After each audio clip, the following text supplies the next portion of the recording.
အိမ်မက်မက်တဲ့တိုင်း Miss Universe 2025 Crown ကြီးယူပြမယ် Miss Universe ကော့တောင်းလာမယ် Holy ယူကိစံယခုဆိုရင်တော့ Miss Universe ပွဲကြီးစတင်နေတဲ့ရာသီလို့ပြောလို့ရပါတယ်စတင်နေချိန်ကလေးကဂရက်တွေနဲ့စဖြစ်ခဲ့တဲ့နှစ်လို့ပြောရင်လည်းမမှားပါဘူးစိုင်းမင်းသမီးဂျိုကြီးကပကိုးလာမယ်အစိုးရဆူလိုင်ဝင်းထင်ကမိထီလာလာမယ်ဝင်ပြိုင်ခဲ့ကြပါတယ်ဒါကြောင့်ပရိသတ်တွေကလိုင်းကြောင်နာလားဘာလားညာလားဆိုပြီးတော့ဖြစ်ခဲ့ကြသလိုကြော်ကြီးပရိသတ်တွေနဲ့လည်းပြဿနာပေါင်းစုံကြုံခဲ့ရတာပါအခုလေ Miss Universe ကော့တောင်းလာမယ် Holy ကသူမက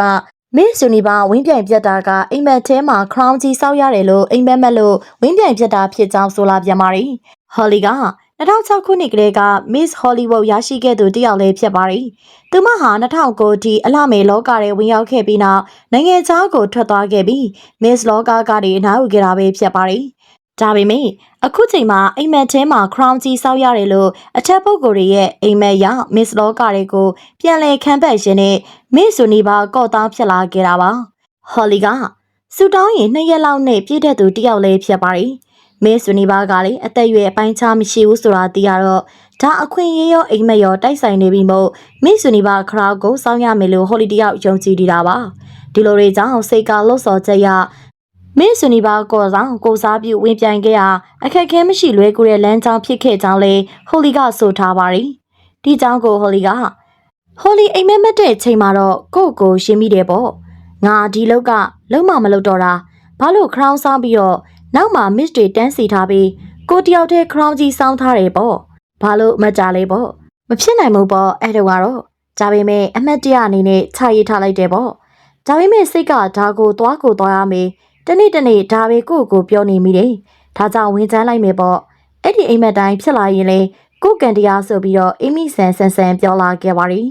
နိုင်ငံသားကိုအင်းကသွားတော့နင်းရုပ်ကနိုင်ငံသားရုပ်ပေါက်တယ်လို့ပြောရင် Holly ကစိတ်ဆိုးတဲ့သူပါမြန်မာကိုပဲချစ်ပြီးမြန်မာကိုစားပြုဖြစ်ဝင်ပြိုင်ခဲ့တာပါဒီလိုပြိုင်ချိန်မှာလည်းအခက်အခဲမရှိသလိုငွေကုန်ကြေးကြလည်းမများပဲနေကုညီပေးမဲ့သူတွေအလိုလျောက်ပေါ်လာကြောင်းလေးပြောပြခဲ့ပါတယ်ဒါကြောင့်ပရိသတ်တွေကအဲ့ဒါဆိုရင်ဒုတိကနဲ့အိမ်မက်ပေးအောင်အရှုံးများနေလို့အိမ်မက်ဆိုတာပြောင်းပြန်ကောက်ရတဲ့အမခရောင်းဆောင်ရတော့ဘူးနော်လာတယ်အင်းမီဆန်နောက်တယောက်Holly ဆန်လုံနေပြန်ပြီးစသဖြင့်အမှတ်ချက်ပြုပြောဆိုခဲ့ကြတာပဲဖြစ်ပါတယ်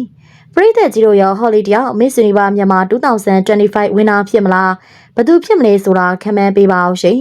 အားပေးနာဆင်ခဲ့ကြတဲ့အတွက်အားလုံးကိုကျေးဇူးတင်ပါတယ်နောက်နေ့ဒီမှာလည်းခုလိုမျိုးစိတ်ဝင်စားစရာကောင်းတဲ့ဆယ်လီနေနုပညာရှင်တွေရဲ့သတင်းတွေပြန်လာခဲ့ဦးမှာဖြစ်လို့ကျမတို့ရဲ့ပေးလေးကိုစောင့်မျှော်ကြည့်ရှုအားပေးဖို့အတွက်မမေ့ကြပါနဲ့အောင်ရှင်အားပေးနာဆင်ခဲ့ကြတဲ့ပရိသတ်တယောက်ချင်းစီတိုင်းလည်းကိုယ်စိတ်နှလုံးရှင်လန်းချမ်းမြေ့ပါစေကြောင်းကျမတို့ရဲ့ပေးလေးကနေပြီးတော့ဆုတောင်းမေတ္တာစကားလေးလက်ဆောင်ပါလိုက်ပြစေနော်